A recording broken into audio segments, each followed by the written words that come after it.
معزز سامعین گرامی قدر، بعض اعمال آپ احباب کے سامنے ایسے رکھ رہے ہیں جن کو بجا لانے سے اللہ رب العزت گناہوں کو معاف کر دیتے ہیں، اور رمضان کی جو غرض و غایت ہے وہ یہی ہے اس حدیث کے مطابق کہ جو رمضان کا مہینہ پائے اور اپنے آپ کو جہنم سے آزاد نہ کروائے، اصل ناکام، اصل خائب و خاسر، اصل نامراد وہ ہے۔ تو رمضان کے مہینے میں نیکیوں کے ان اعمال کی نیت کرنی ہے کہ جن کو ایک مرتبہ ہی بجا لانے سے اللہ رب العزت گناہوں کو معاف فرما دیتے ہیں۔ اور حضرت عثمان کی جو ایک حدیث ہے وہ اس پورے کے پورے جو آپ کے سامنے مقدمہ رکھ رہا ہوں اس کا خلاصہ ہے۔ حضرت عثمان کی پہلے بھی حدیث رکھی اور آج جو حدیث رکھنی ہے وہ نماز باجماعت کے حوالے سے ہے۔ حضرت عثمان فرماتے ہیں کہ رسول اللہ صلی اللہ علیہ وسلم نے فرمایا جو شخص وضو کرے، ابھی آپ کے سامنے وہ حدیث رکھی جا رہی ہیں جو وضو سے ریلیٹڈ ہیں، وضو کر کے گھر سے نکلے اور وضو کر کے آئے نماز کو باجماعت ادا کرنے کے لیے، اور نماز جو انسان کے اوپر فرض ہے اس کو ادا کرنے کے لیے مسجد آیا، اس نے باجماعت نماز کو پا لیا، لوگ نماز پڑھ رہے ہیں، جماعت کھڑی ہے، اس نماز کو پا لیا، نمبر ایک بات۔ نمبر دوسری بات کہ وہ مسجد میں آیا ہے، نماز جو اس کے پر فرض ہے وہ ادا کرنے کے لیے، لیکن اس نے نماز باجماعت کو نہیں پایا۔ اس اکیلی حدیث سے بھی آپ اگر استدلال کریں تو آپ کو یہ بات سمجھ آ جائے گی کہ اگر بندہ مومن کی مرد کی نماز مسجد میں نہ ہو تو نماز فوت ہوگی، یا پھر وضو کر کے وہ مسجد آ کیوں رہے؟ اس کا مطلب یہ ہے کہ اگر نماز باجماعت کا وقت گزر بھی گیا ہے تو تب بھی بندہ مومن نے گھر سے وضو کر کے کس کی طرف نکلنا ہے؟ مسجد کی طرف، کیونکہ اس حدیث سے بھی یہ ایک لمبا چوڑا الگ باب ہے، لیکن اس حدیث سے بھی یہ بات ثابت ہوتی ہے کہ حضرت عثمان کہہ رہے ہیں مسجد آیا، باجماعت نماز کو پا لیا، یا دوسری بات انہوں نے کہی یا مسجد آیا اور خود وہ جو نماز اس کے پر فرض کی گئی ہے اس کو ادا کیا، یعنی تنہا منفرد۔ لیکن کون سی نماز ادا کی ہے؟ نفل کی نہیں، پہلے آپ کے سامنے جتنی احادیث رکھی تھی وہ نفل کی تھی۔ یہ فرض نماز جو آ کے بندہ مسجد میں ادا کرتا ہے یا تو جماعت کے ساتھ کرے گا یا اکیلا کرے گا، یہی دو صورتیں ہیں۔ حضرت عثمان فرماتے ہیں رسول اللہ صلی اللہ علیہ وسلم نے فرمایا جو بندہ وضو کر کے مسجد آتا ہے، باجماعت نماز کو ادا کر لیتا ہے، یا جو اس کے اوپر نماز فرض ہیں ظہر، عصر، مغرب، عشاء، فجر کی نماز آ کے مسجد میں ادا کر لیتا ہے تو اس کے سابقہ سارے گناہ معاف ہو جاتے ہیں۔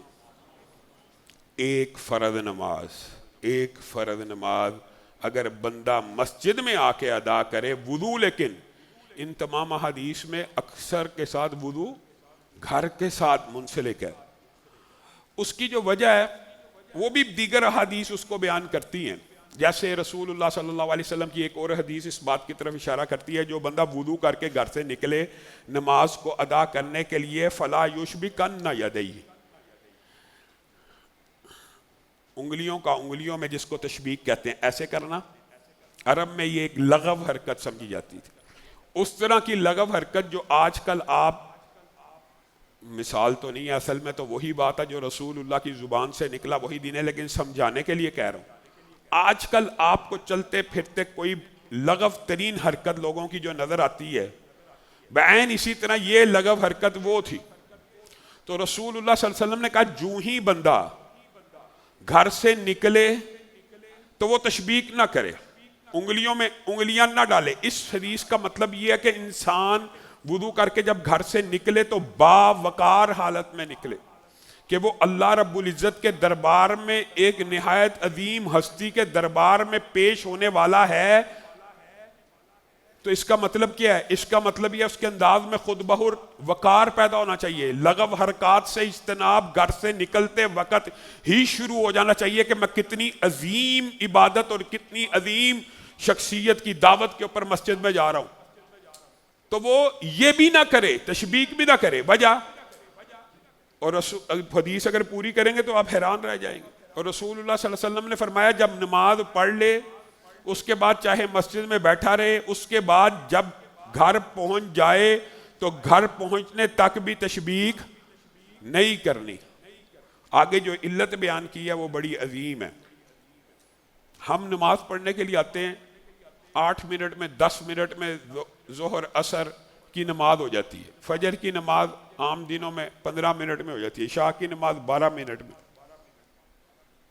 لیکن رسول اللہ صلی اللہ علیہ وسلم آپ کو ایک خوشخبری سنا رہے ہیں کہ یہ جو لغو حرکات ہیں گھر سے نکلتے وقت بھی نہ کرنا اور گھر تک پہنچتے وقت بھی نہ کرنا. وجہ یہ ہے یہ سارے کا سارا عرصہ اگرچہ تم 10 منٹ کی نماز پڑھے ہو یا 8 منٹ کی نماز پڑھے ہو, اللہ تعالیٰ گھر سے نکلنے سے لے کر جانے تک واپس حالت نماز لکھ لیتے ہیں.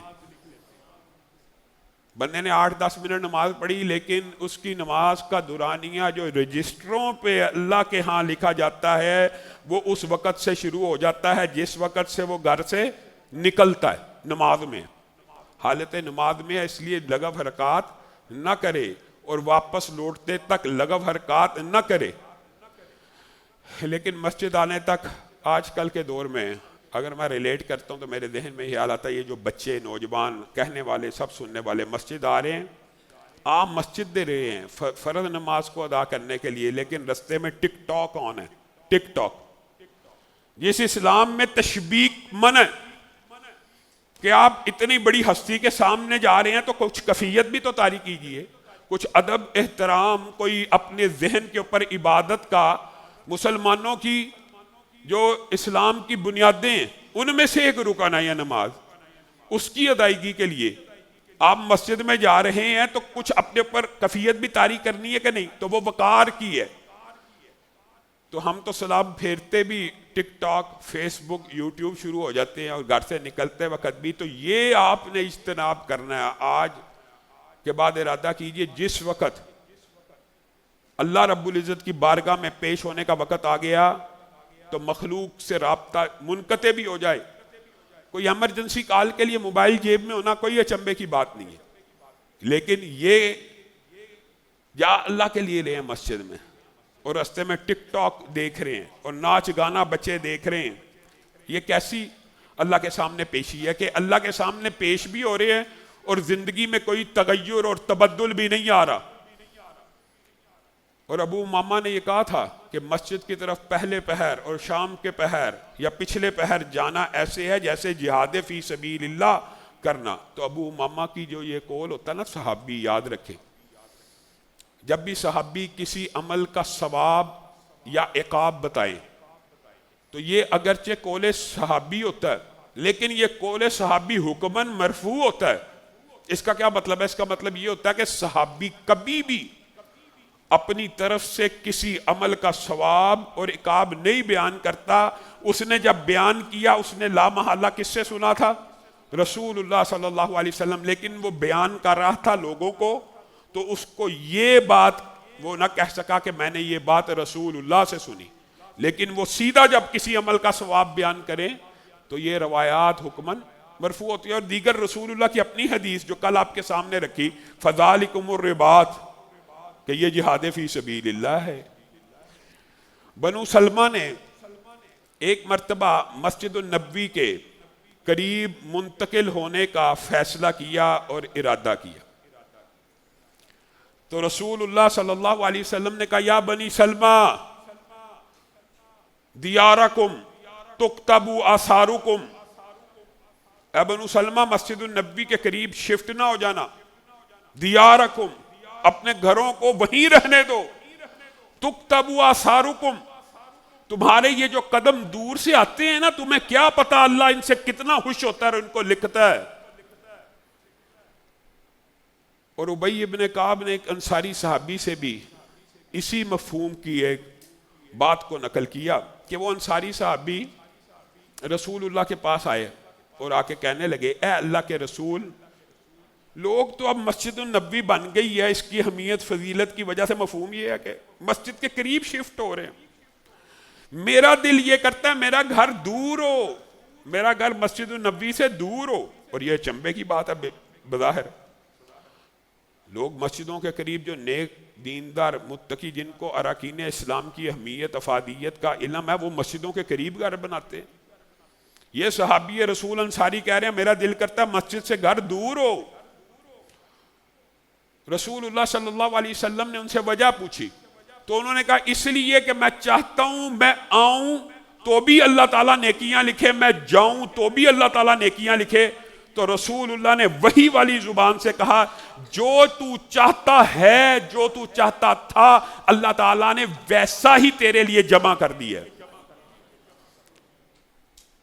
اس کا ایک مطلب یہ بھی ہے کہ اللہ تعالیٰ سے جو بندہ گمان رکھتا ہے اللہ تعالیٰ اس کے مطابق اس سے ڈیل کرتے ہیں۔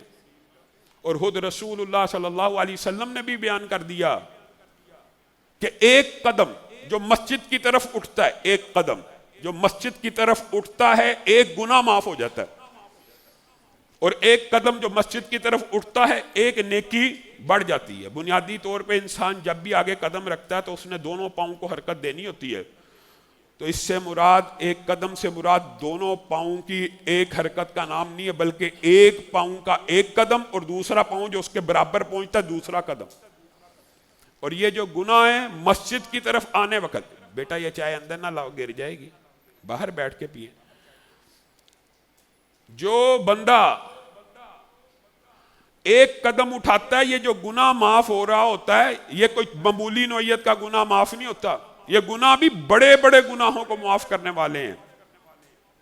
اس کی وجہ یہ جو کل آپ کے سامنے حدیث رکھی تھی کہ کراہت کے وقت میں وضو کرنا اور قدموں کے اوپر مسجد میں آنا اور نماز کے بعد دوسری نماز کے انتظار میں بیٹھ جانا، حضرت علی کی حدیث میں یہ بات موجود ہے کہ یہ عمل گناہوں کو اچھی طرح معاف کر دیتا ہے، سارے گناہوں کو معاف کر دیتا، مراد یہ ہے۔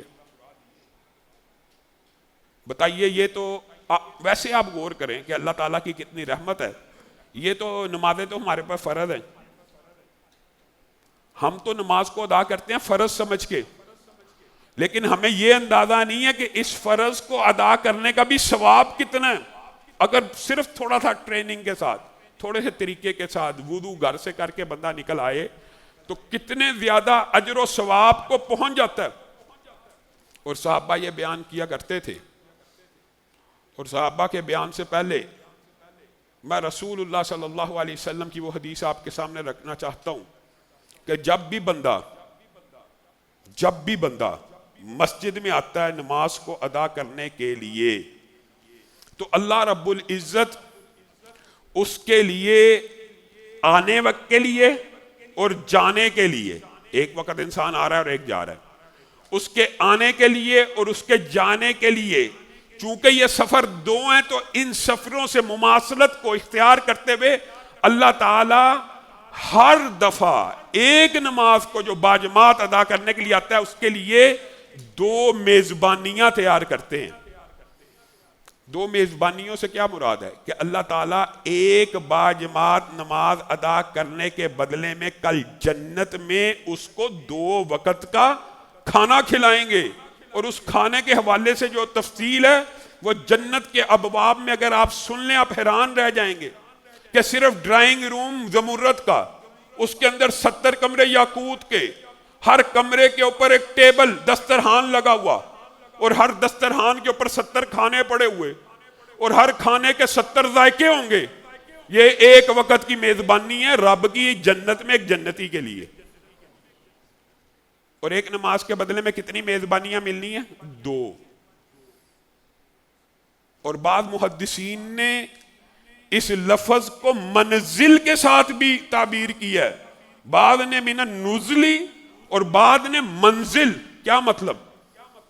مطلب یہ ہے کہ نماز کے لیے آنے والے اور جانے والے کے لیے 2 میزبانیاں ہیں اور جنت میں 2 گھر ہیں۔ 2 میزبانیاں بھی ہیں اور جنت میں 2 گھر بھی ہیں۔ ایک دن میں کتنے ہو گئے؟ 10۔ ایک مہینے میں کتنے ہو گئے؟ 300۔ ایک سال میں کتنے ہو گئے؟ 3600۔ فرض ادا کر رہے ہو، فرض۔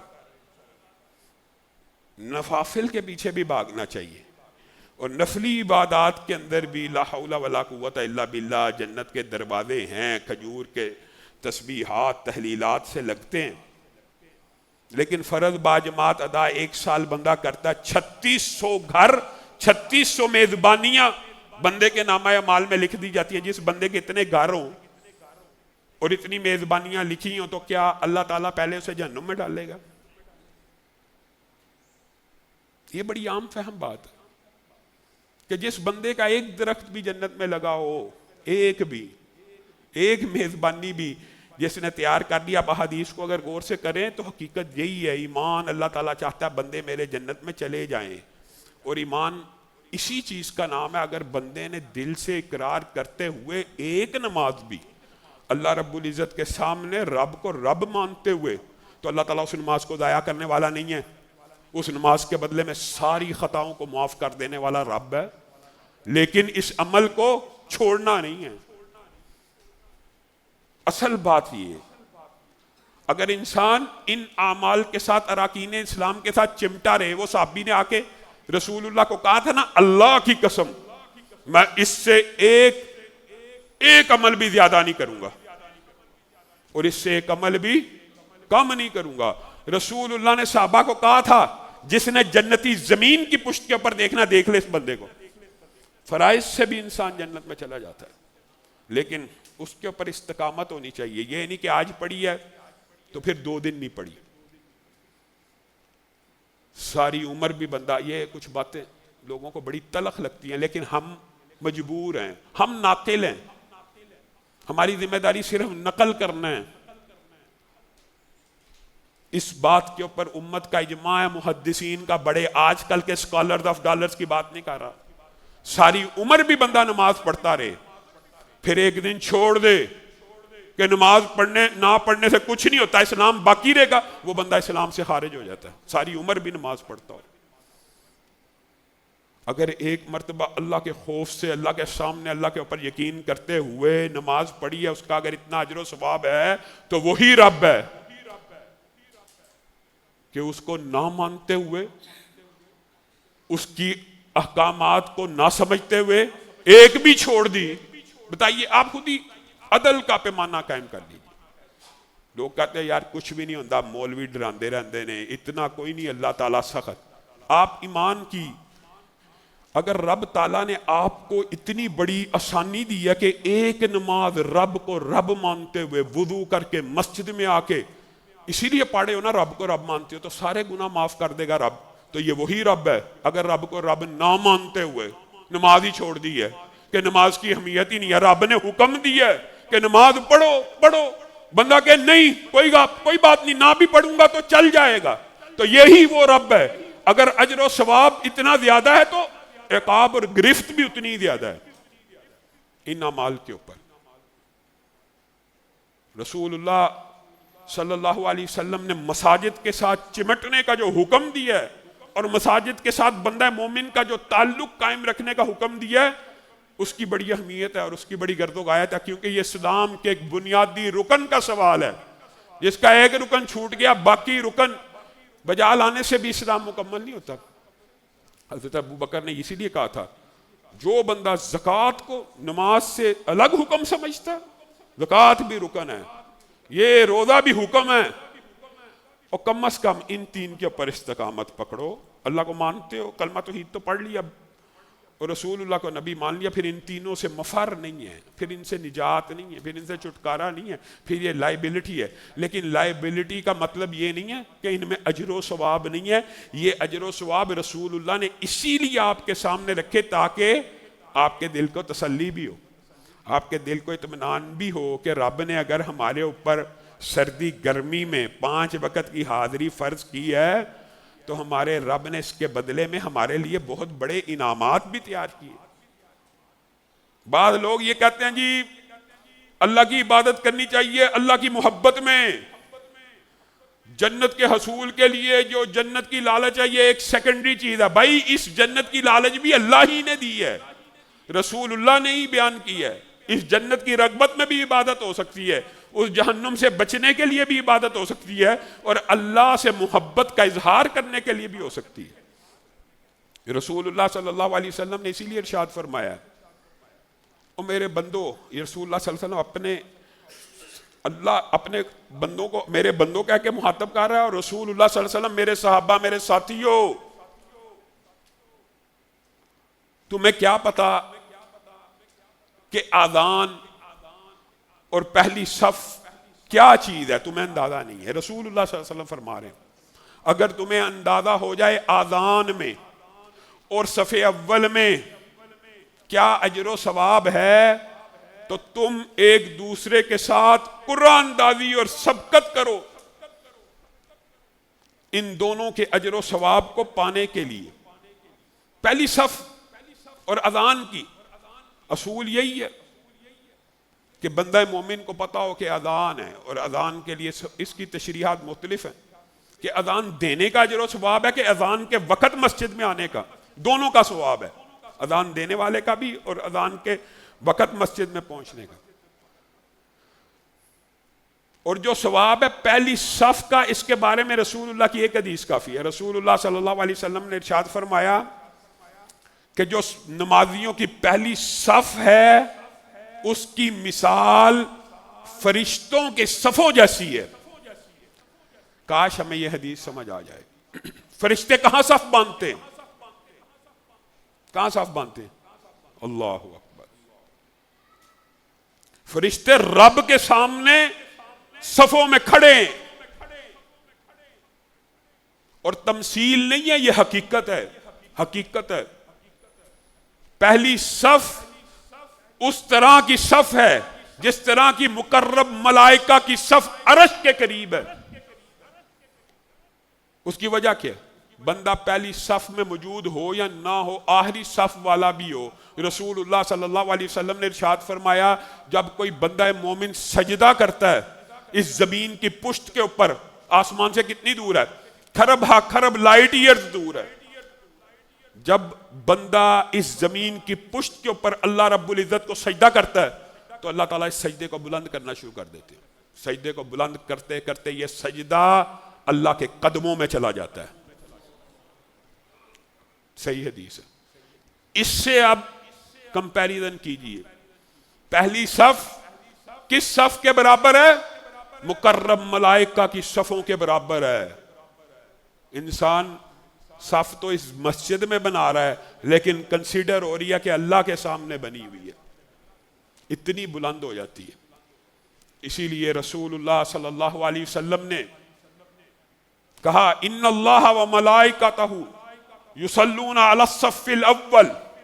اللہ اور اس کے فرشتے, ان فرشتوں کی تعداد حدیث میں موجود نہیں ہے, پتہ نہیں کتنے فرشتے ہیں, اللہ جانتا ہے, اور اللہ ہی کو اپنے جنود کا علم ہے.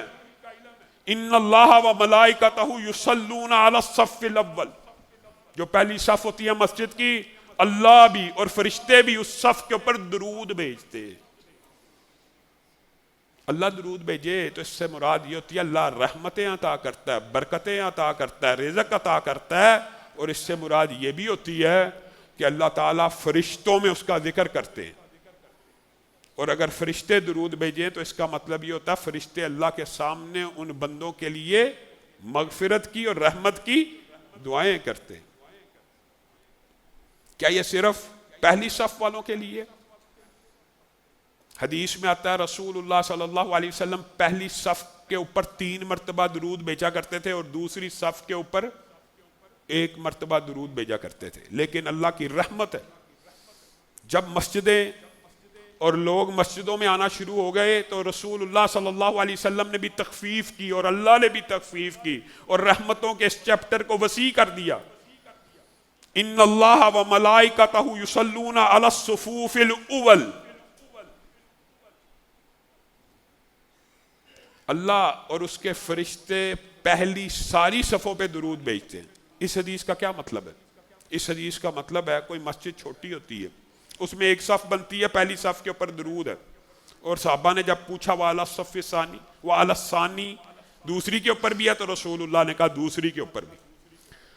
لیکن جو حدیث میں نے آپ کے سامنے رکھی ہے اس کا مطلب یہ ہے اللہ اور اس کے فرشتے ساری پہلی صفوں پہ درود بھیجتے ہیں. ساری پہلی صفوں سے مراد کیا ہے؟ ساری پہلی صفوں سے مراد یہ ہے کہ ابھی مکبر نے تکبیر کہی ہے اور اس وقت کسی مسجد میں 8 صفیں بنی ہیں, کسی میں 4 بنی ہیں. تکبیر اولا سے پہلے حرم نبوی میں یا مسجد النبی میں 1000 صف بھی بن جائے, ان ساری صفوں کے اوپر اللہ اور اس کے فرشتے درود بھیجتے ہیں. اس کا مطلب یہ ہے کہ تکبیر اولا میں پہنچنا اور تکبیر اولا سے قبل صفوں کو درست کر لینا، یہ انسان کے اوپر رحمتوں برکتوں کے لیے ہے۔ اسی بات کو انشاءاللہ آگے بڑھائیں گے۔ بہت سے ساتھیوں نے دعا کے لیے بھی کہا انشاءاللہ کل دعا کریں گے۔ سبحان ربک رب العزت عما یصفون وسلام علی المرسلین والحمد للہ۔